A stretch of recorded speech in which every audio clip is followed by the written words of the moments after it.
Iran tests its new ballistic missiles on a mock US naval vessel. China warns India to stop messing with its economy. The EU rejects requests for aid from towns across Poland for being anti-LGBTQ. And Egypt sends troops to Syria. This is the world at large, and we are Politics 1001.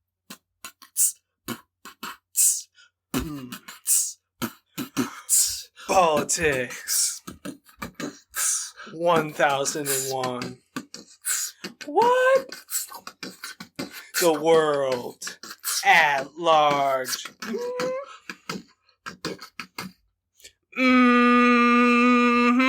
Thank you for tuning into The World at Large, brought to you by Politics 1001. Before we begin, just a quick reminder to give us a follow, share this with a friend, and leave a review.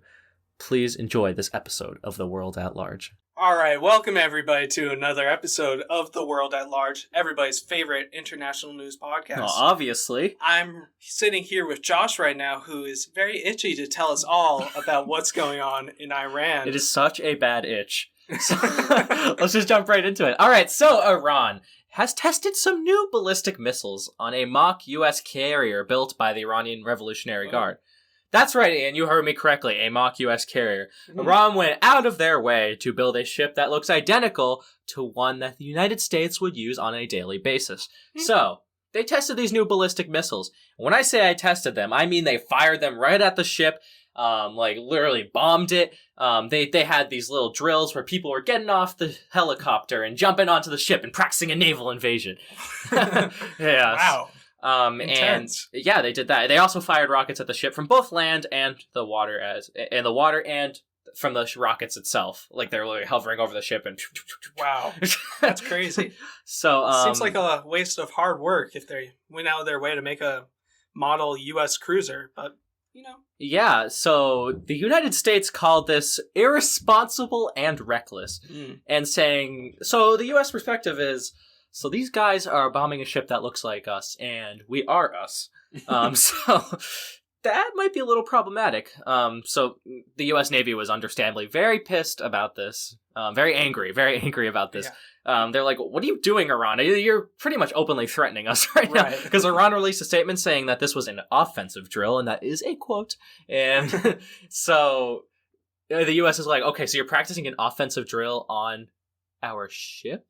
So does that mean that it's meant for us? Like, I don't understand. And so, yeah, you do see this. And Iran was referring to this as, quote, Prophet Muhammad the 14th. That was the name of the actual drill that was being conducted. Oh.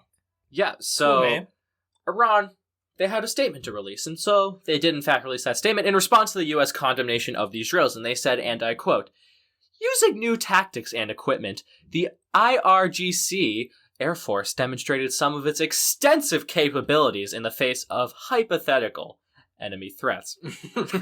So they called the U.S. threat hypothetical, and they do look at the U.S. as a threat. This is no news to us because Iran and the United States have seen some exponentially spiking tensions in the last few months.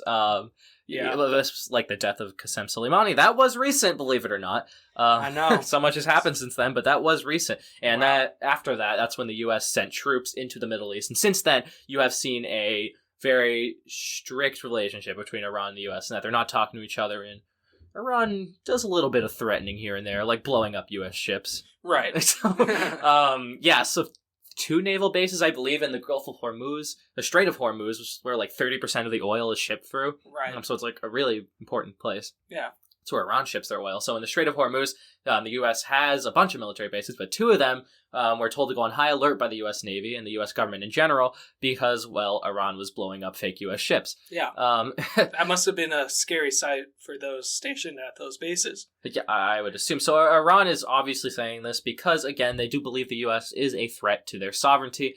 They believe that, look through the crippling sanctions, you could say, through the fact that the Iranian currency is pretty awful.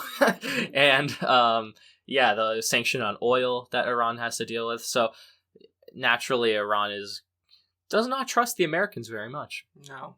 Not at all. Well, that's too bad.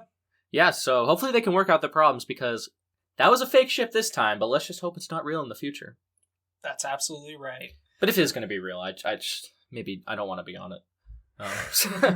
All right, let's move on then to China. China and India. Oh. So, Wow. India and China, they are having a little bit of a dispute, and this is not a dispute that has been going on for a short amount of time. This has been going on for a few months now, and I count that as a long amount of time. So, China has sent India an official warning through their foreign ministry, and they told them to stop its, quote, forced decoupling of its economy. So, that kind of means stop messing with our economy almost. 'Cause I don't know what decoupling means either. So I was going to say it out loud. Stop using big words. So essentially, China is telling India to stop messing with it. And both the Indian and the Chinese economies are very interlinked, according to the Chinese Foreign Ministry. And China released this statement alongside the warning that they sent to India, and it was, and I quote, "We want a general structure that we can't live without each other remains unchanged." Oh. "Our economies are highly complementary, interwoven, and independent. Forced decoupling is against this trend and will only lead to a lose-lose outcome." So, what does China mean by this? Well, recently you've seen India start to crack down on many Chinese companies. The most common of all of these is the infamous Huawei. The Chinese cellular network. Oh, okay. And this, a lot of people believe, a lot of governments, including obviously the Indian one, the United States is very open about this, the United Kingdom, they all believe that through this app, through Huawei, they are using the data that they provide to spy on the citizens of its users. And so you don't see that with only Huawei. I mean, in the US especially, the app TikTok is very famous here, and it's also a Chinese own company, and the Trump administration has considered banning it for Chinese spy reasons. Anyways, India has been cracking down on these companies because they do believe that China is a legitimate threat to their citizens and, well, their sovereignty as well, because China and India have been going through a little bit of a dispute on the border.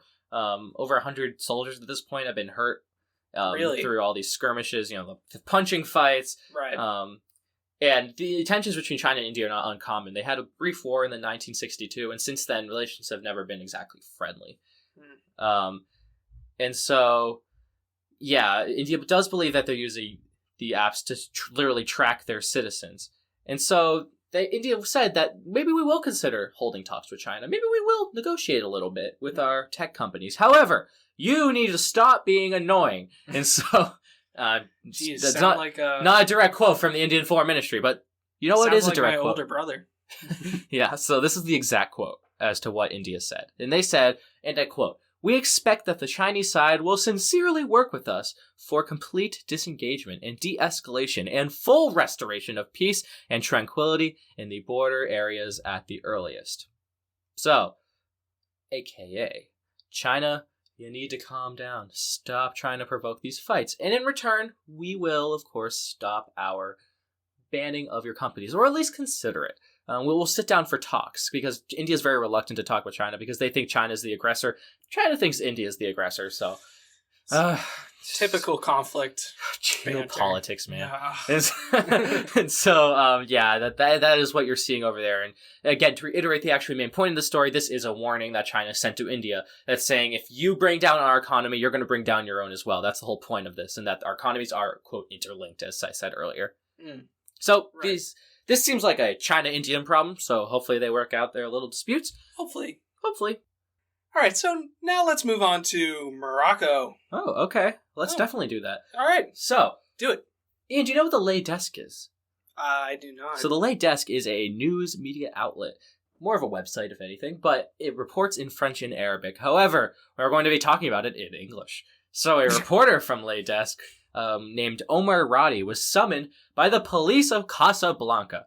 He was called because he was, according to the Moroccan government, committing some crimes, including state security, receiving foreign funding, rape, collaborating with foreign intelligence, the classic crimes. Oh, yeah, some pretty hefty charges right there. Yeah, and so he was accused of that, and he was taken from his house. This happened to him last year also, and he was taken, and he was put in a cell. And he's currently sitting in a cell in Casablanca, and his lawyers were not happy about this. Well, because they're lawyers, yeah, but they for good reason, they say. Okay. And so And, quote, we will reread what the lawyers said. They said, Omar Radi's detention is a worrying development, given that the Moroccan authorities in the past have plainly tried to make any charge against him stick in retaliation for his work as a journalist, end quote. And again, this was according to his lawyers. So these accusations actually come a month after Amnesty International made the claim that the Moroccan government was using spyware to look at Radi's phone. So aka, they knew what he was doing by doing something illegal. So can you really call something illegal if you're also doing something illegal? It's a big moral question right there. I don't know if I'm the right person. Yeah, so I mean, in some countries, like I think we live in the U.S., so I think here, like, if you get evidence illegally, the judge is not allowed to use it or something like that. I think that's how it works. Yeah. In minute cases, not like. Well, the Patriot Act would beg to differ.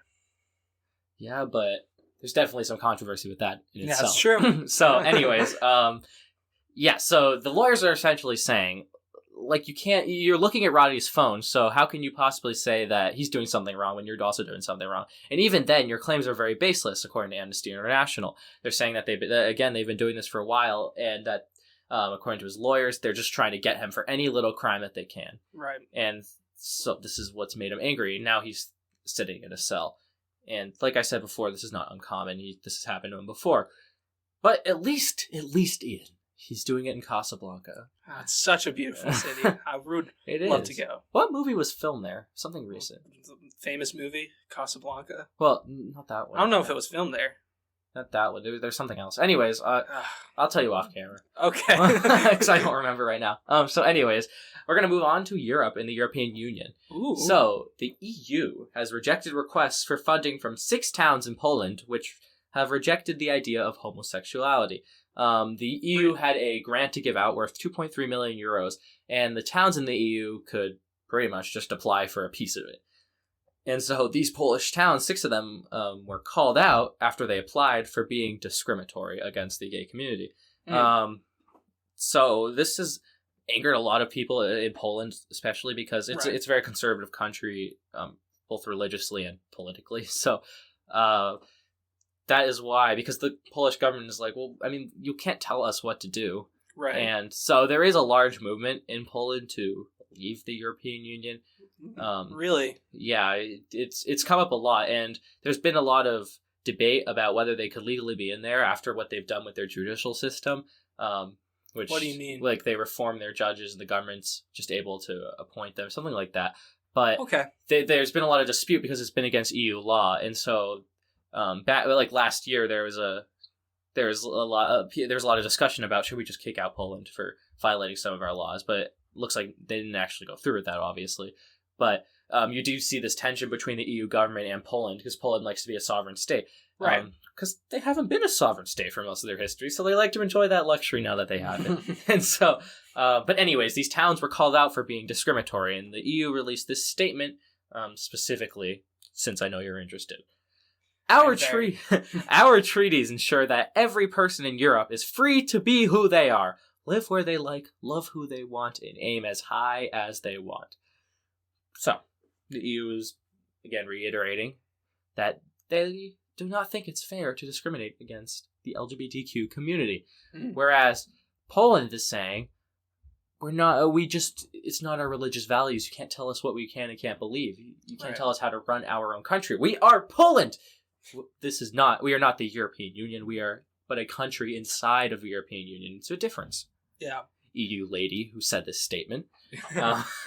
And so that is something that you see, and that is a big source of tension between Poland and the rest of the EU, because the EU tends to be a lot more westernized and progressive regarding LGBTQ, the transgender movement, and everything on that side of the spectrum, which a lot more left. Seems to be very similar to the debate going on in America right now with, like, we saw the Baker case where Baker refused to bake a cake for an LGBT couple, and I believe it went all the way to the Supreme Court. Yeah, because the baker was against gay marriage, and he said, I don't feel comfortable baking this, but the LGBTQ couple said that, or the gay couple said that, we'll bake us a cake, and he refused to, and so the guy ordering the cake, like Ian said, filed for discrimination lawsuit. Right. Did he end up winning that? I cannot remember. I believe he did, but... The baker?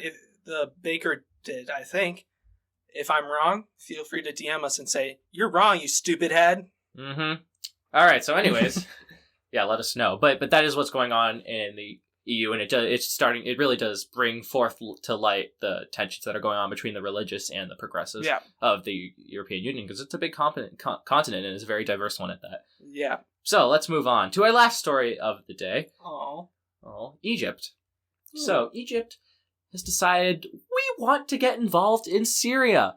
Oh. There is not enough people involved there, so we want to get involved. Awesome. So Egypt sent 150 troops to Aleppo in Syria to aid Syrian President Bashar al-Assad in his war against the opposition militant groups. And he was working closely, President al-Sisi, I believe, is his name, of Egypt. It works close with the Iranian Revolutionary Guard, which is, Israel's Mossad, the U.S. Marines. What is it in Britain? The Royal something? I don't know. I don't know, the Royal Special Forces. Something like that, but you get the point. It's like their special group. Yeah. Special Forces group. And so you see the Egypt sending these troops to Syria to help aid the Iranian Revolutionary Guard against these governments. And so this has angered a lot of countries because they're saying that Egypt has in general been trying to get involved in other countries. You see them threatening to get involved in Libya. There are disputes with Ethiopia over the dam that Ethiopia is like, it's in our waters, it's ours to use. Or Egypt is like, no, I want to use it too. And you see that, you see Libya, you see Syria. So Egypt is really trying to spread their influence and get involved in other countries.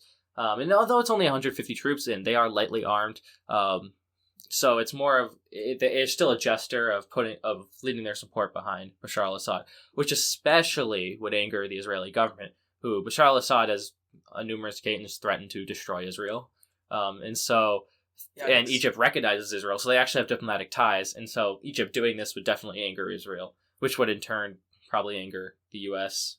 as well, but. Yeah, that's just something to see, and it's important to know that there's a little chain effect to sending troops in one place, because then it makes a lot of other countries angry, and all these countries have strong armies. So that is something you see, and you see Egypt doing that. Wow. All right, well, just to let you know what's going on in Syria and Egypt. Oh, I appreciate it. Well, it's my pleasure, Ian. I know. So with that, everyone, we thank you for listening to this podcast.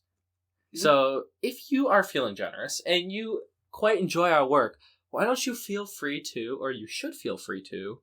Or you just should. You should. Subscribe. Leave a review. And when you leave that review, I don't just want those 5 stars. I want a comment!